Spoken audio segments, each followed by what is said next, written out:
আবার এই সময় কে এলো? কি চাই? আমাকে কিছু ভিক্ষা দেবেন? দিন না দিন না। এই দুপুরে দাঁড়ান।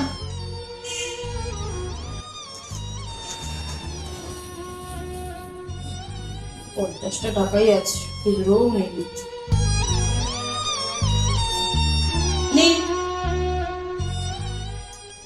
1 মিনিট, আপনি কি চোখে দেখতে পান না? না, দেখতে পাই না। সমস্যা কবে থেকে?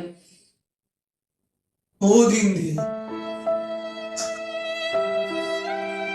এই টাকাটা দিয়ে নিয়েছেন, কি করবেন? খিদে পেয়েছে, সকাল থেকে কিছু খাইনি, কিছু খাবো, আর যদি পয়সা বাঁচে তাহলে দরকারি কিছু কিনবো। টাকাটা ফেরত দিন। আপনার চোখের সমস্যা তো আমার জানা একটা হসপিটাল আছে, একটু দাঁড়ান, আমি আসছি, আপনার চোখ কাটিয়ে নিয়ে আসবো ঠিক করে।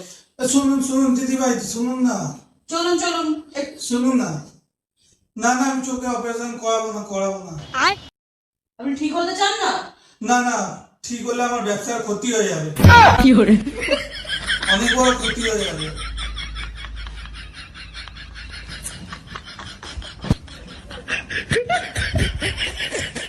আমার ভিখারির আবার ব্যবসা।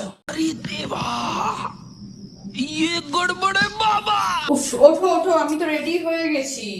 শাড়িটা পরলে হয়ে যাবে, তার আগে তোমাকে শাড়িটা পরিয়ে দিই। আমাকে একটা শাড়ি কেন পরাবে? আরে তুমি জানো না, আজ থেকে তো সরকারি বাসে মহিলাদের টিকিট ভাড়া ফ্রি। তুমি শাড়িটা পরে নিলে এখান থেকে শিলিগুড়ি টাকাটা তো বেঁচে যাবে, বলো? হ্যাঁ হ্যাঁ, পরি। আসো আসো আসো। তুমি কিন্তু মাথা খুলবে না, একদম ঘুমটা দিয়ে রাখবে, ঠিক আছে?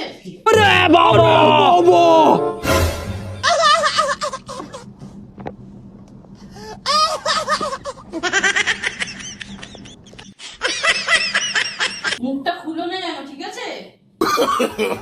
No, no, no, no. ঠিক আছে। চলো, চলো। শোনো না, হ্যাঁ বলো। ভাবছি এবারে একটা 4 চাকা কিনেই নেবো। হ্যাঁ কিনেই নাও, ভালোই হবে। হ্যাঁ কিন্তু সে তো অনেক টাকার ব্যাপার। হ্যাঁ, 10-15 লাখ টাকা তো লাগবেই। 200 টাকা আমি জমি ফেলেছি, আস্তে আস্তে জমাতে হবে, টাইম লাগবে। কিনবো তো নিশ্চয়ই, কি বলো? একদম একদম। আচ্ছা একটা কথা বলো, তোমার কাছে টাকা বেশি ইম্পর্টেন্ট না বউ বেশি ইম্পর্টেন্ট? অবভিয়াসলি বউ ইম্পর্টেন্ট। ও মা, তুমি আমাকে এতটা ভালোবাসো? আরে ওইসব কিছু না। আজকে যদি আমার হঠাৎ টাকার প্রয়োজন হয়, তাহলে আমার পাশের বাড়ির লোক নাহলে বন্ধু বান্ধব আমাকে টাকা দিয়েই দেবে, বলবে প্রয়োজন মিটে গেলে ফেরত দিয়ে দিবি। কিন্তু আজকে যদি আমার বইয়ের প্রয়োজন হয়, ওরা কেউ দেবে না বন্ধু বান্ধব দেবে? ওই জন্য হ্যাঁ?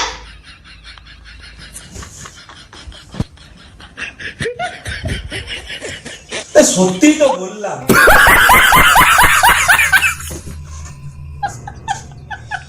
সত্যি কথা বললেও দোষ।